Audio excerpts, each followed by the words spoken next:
And welcome back to Community Conversations. I'm your host, Josh Hardy, Executive Director of Concord Community TV. And we've got a really great show for you today. It is Friday, April 11th. I'm saying that because we do have a topic today that, certainly situations can evolve and develop relatively quickly. But today we are talking about New Hampshire Humanities, which is a great statewide program that we've worked with here at Concord TV and collaborated with. And there is some urgent ongoing situations going on related to funding. And I wanted to get right to the source and invite our guest, Michael Haley Goldman, who's the Executive Director of New Hampshire Humanities, to come into the bright lights of the studio, under the blinding lights, and help us understand the current situation here in early to mid-April. But to start off, for those who are not, I think a lot of people have heard of New Hampshire Humanities, but if you could give us just a little primer on the basic mission and then some of the key services that you provide. Well, Josh, thank you, first of all, for inviting me to be here and to help get the news out about what's happening. It's really important for us to be telling this story right now, so really appreciate that. New Hampshire Humanities is something that's been around for now 50 years in the state, and we are if you haven't run into us, which hopefully you already have in one fashion or another, we are an independent nonprofit that's affiliated with the National Endowment for the Humanities. That's part of the federal government. We are not part of state government. We do not receive state funding. But our mission is, in the briefest way possible, we connect people and ideas. We are here to support the cultural fabric of New Hampshire. All of these places that we trust and love within our own communities, our historic houses, our historical societies, our museums, our libraries, our community groups, those are the groups we work with all around New Hampshire to make sure that the cultural kind of underpinnings of New Hampshire stay alive and well and continue to be strong. Basically, the core component of who we are as people. And when we talk about humanities, correct me if I'm wrong, we're talking history, we're talking arts and culture, we're talking even historical preservation type of topics, we're talking history. Are there other topics in that? There's a whole long academic list you could go through, and it includes history, and it includes literature, it includes art history, so talking about how we actually enjoy and look at art.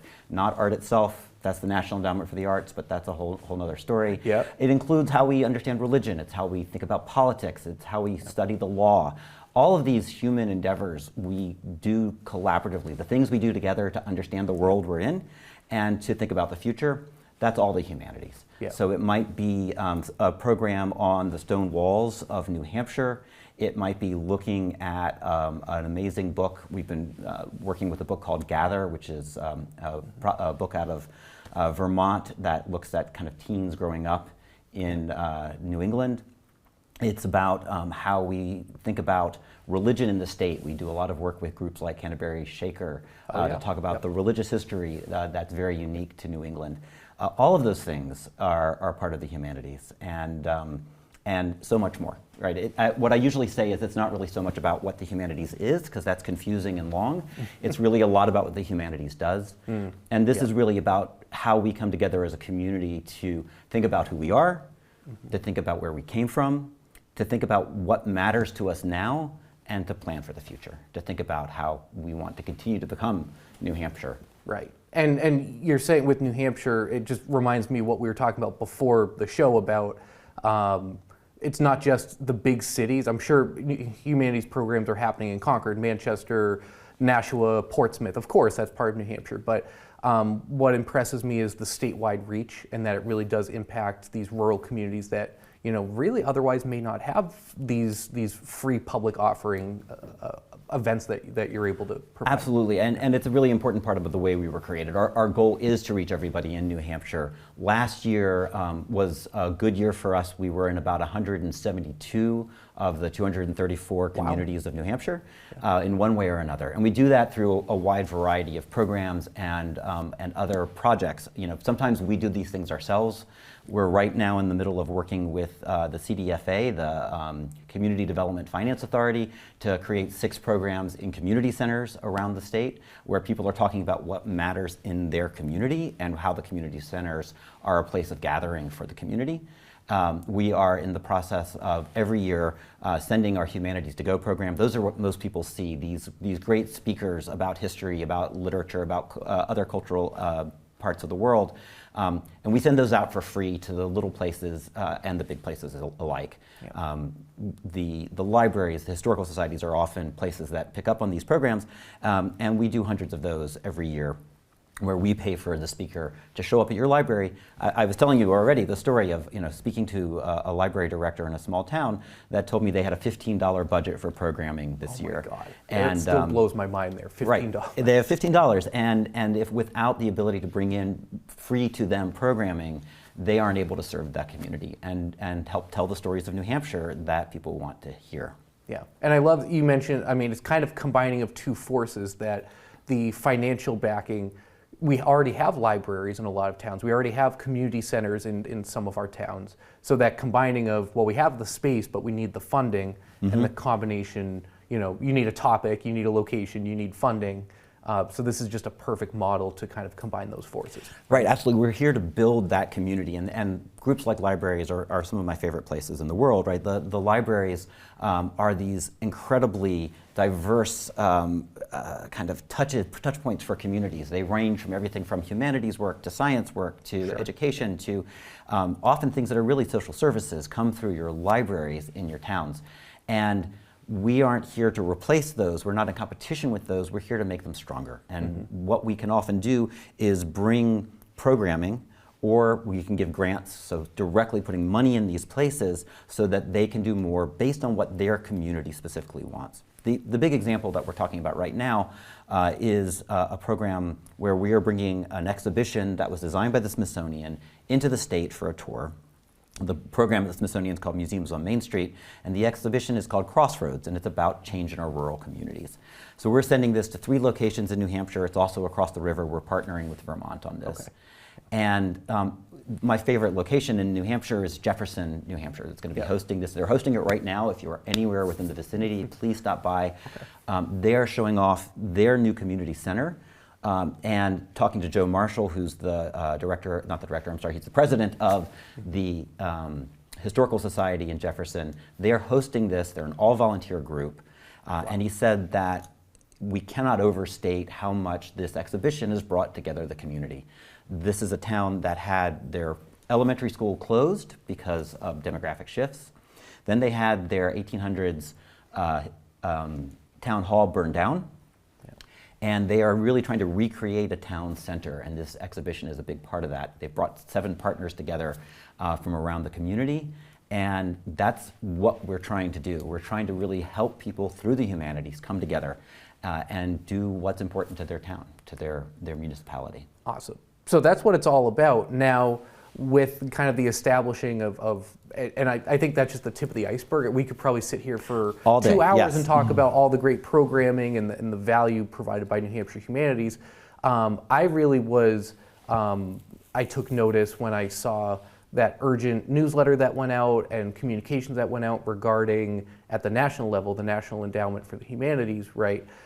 If you could explain for our audience and really help educate me on that urgent situation as it relates to potential funding and what that means potentially for New Hampshire Humanities. I guess prefacing with the fact that programming is ongoing, there has been no pause in your operations, current grants are being carried out now, but kind of get us up to speed with that situation. Right, and thank you for placing it in that kind of framework, because it's important for people to understand how this federal funding comes into the state. This is federal funding that must be matched within the state. So the money that we get from the federal government has to be matched, and in our case it's matched through private donations and also grants and other things that we can put together to make sure that this federal funding is coming into New Hampshire and is becoming part of the cultural network and the cultural infrastructure of the state. So we received notice last week, just about a week ago, it was on Thursday morning, that the 5-year grant that we had from the federal government has been canceled. So this means that the money that our budget was built around for fiscal year 25, which is ending in October, is going to basically be stopped. So that means, I guess, frankly, it's a $5 million, That's way more. $500,000, $500,000 shortfall in terms of our budget for the remainder of the year. Yep. Now, again, I appreciate you mentioning this does not mean we are shutting down. We are continuing. It means all of the Humanities to Go programs that are already scheduled are still happening all around the state. That will be happening for the rest of the year. The grants we've already given out have been, will continue. If we've already awarded a grant, that's going to happen. But it does mean that we're not doing additional programming. We're not adding to the Humanities to Go programs that we are offering for the year. So we won't be in as many communities as we wanted to be. It means we're not giving out additional grants. And this happened right before we were about to review another set of grants that were being made. So places like Meredith, that was hoping to get support for Holocaust education, the Meredith Library, places like Hampton Falls, which was going to do a program on helping their community understand artificial intelligence and what it means for their community. Those programs did not receive funding. So it's about $32,000 in funding to communities around the state. That won't be going out in that, just from those grants alone. Yep. Wow. So that's an immediate problem for the state of New Hampshire and for New Hampshire Humanities.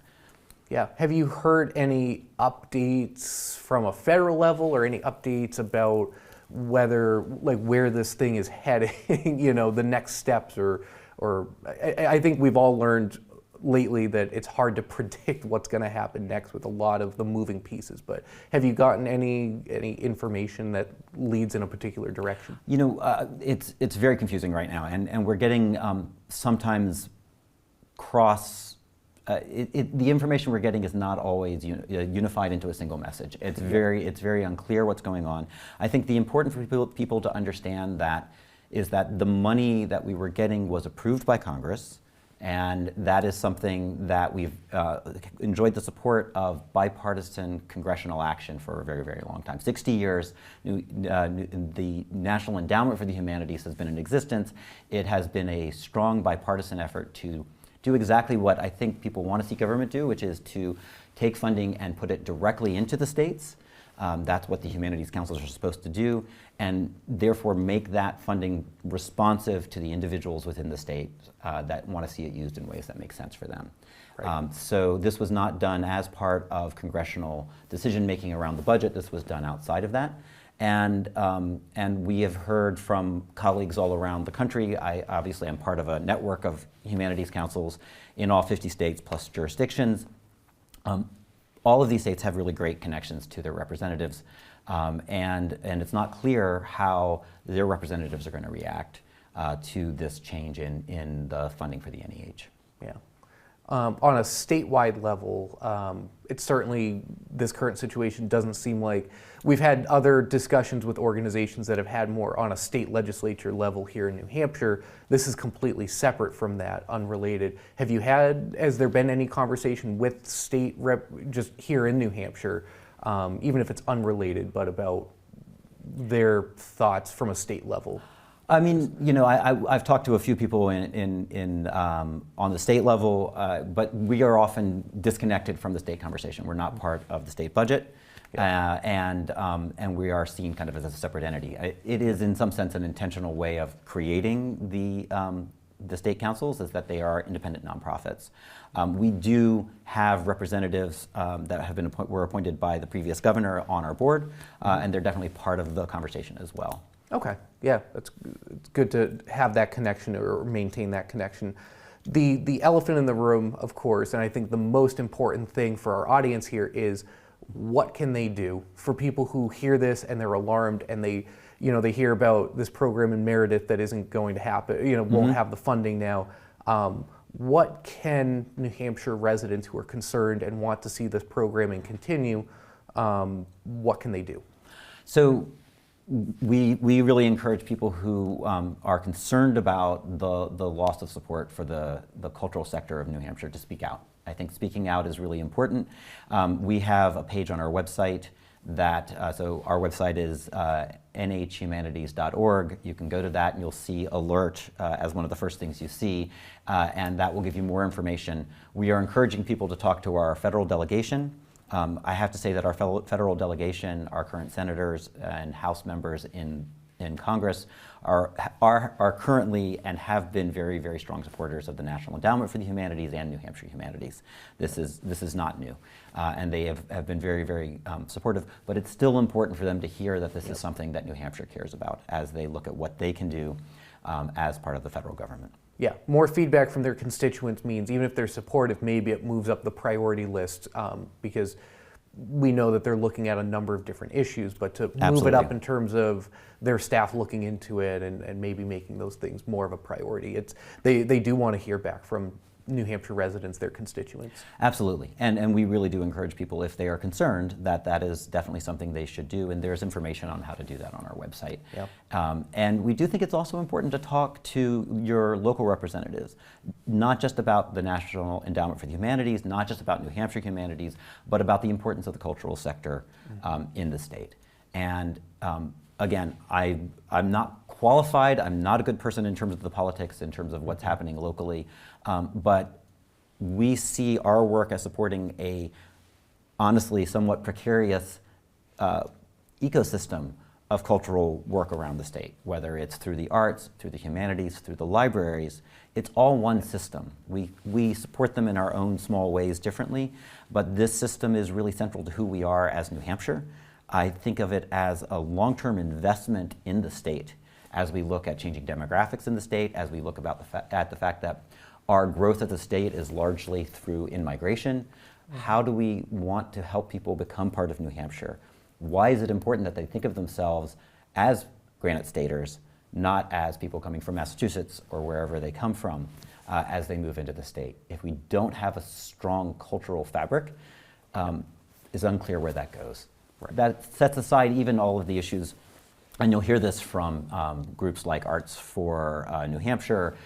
There's an incredible economic engine behind the cultural sector. Right, we talk about economic economy, or a creative economy. That's what a creative economy. So New Hampshire Humanities, I'm glad you made that connection, that in theory, if people are coming in for a Humanities to Go program, well, they're going to need to get dinner somewhere. Well, they may want to see a show. They may go shop at the shops that are in town. So there is the economic driving factor. And there's data behind that, right? Yep. Even, and the creative economy has data. I believe they're talking 4 to 1, that, you know, for every dollar spent, there's an increase of $4. Yep. We usually talk about a 3 to 1 on the money that we bring in to the state for it.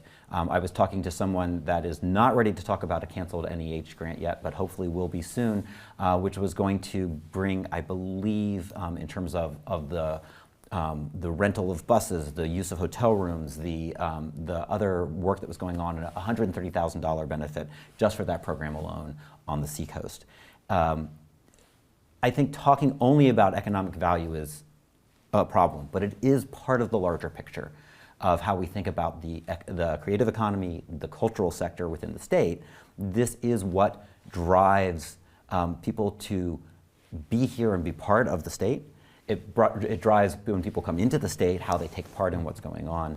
And I believe we would like to be clear on who we are as a state and why people benefit from spending their time here. Yeah, and definitely that benefit. As a lifelong New Hampshire resident, I've always heard there's not enough to do in New Hampshire. There's not enough things happening. And so supporting both the arts, like you talked about, and then also humanities programming, those are activities to do. Those are things, and they're enriching for your experience in life to get out and be around other people and to learn about culture and your community. So to me, those are worthwhile investments. Well, and as you know, we talk about being a graying state. I think we're the 49th most gray state. We're ahead of Maine, so I guess good for us on that. But when we talk about what does it make, what is quality of life, how do we have quality of life that makes younger residents want to stay in New Hampshire, that's part of the equation, right? This is part of not only the economics of it, but part of who we are. I mean, I'm impressed. I'm relatively new to the state. I have only been here for about 3 years, but people are fiercely proud of being Granite Staters. Yep. But what does that mean? What is it about the Granite State that we care about? And I think the programs that we support, the cultural sector, is part of what people are talking about when they talk about being part of New Hampshire. You know, even even though the Old Man of the Mountain is gone, I don't know if you happened to catch the Museum of the White Mountains up in Plymouth did a really fabulous exhibition around how has the Old Man of the Mountain still figured into our kind of mentality about what the state is about. Right. How do we talk about that? And how do you introduce that to another generation when they're not going to see it on the mountain? Right, yeah. So these things that otherwise might be forgotten about completely, yeah.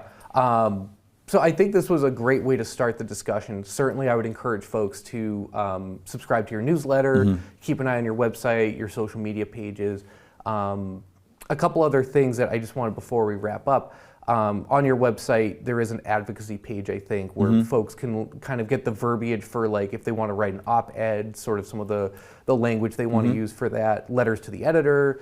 So your website's very helpful for helping people who want to, when you have advocacy, you want people to communicate it the right way, to be as helpful as possible. So Absolutely. Your website has that information. That information is there, and I think the key points are that the culture of New Hampshire is really vital. It's not a nice thing to have if we can get it. It's really central to who we are and who we need to be in the future. The second part is that the NEH is an important part of New Hampshire Humanities, and we will not be able to serve the state the way we have been if that goes away. And the third part is that New Hampshire Humanities is not going away. We are here to continue the fight to support New Hampshire's cultural sector.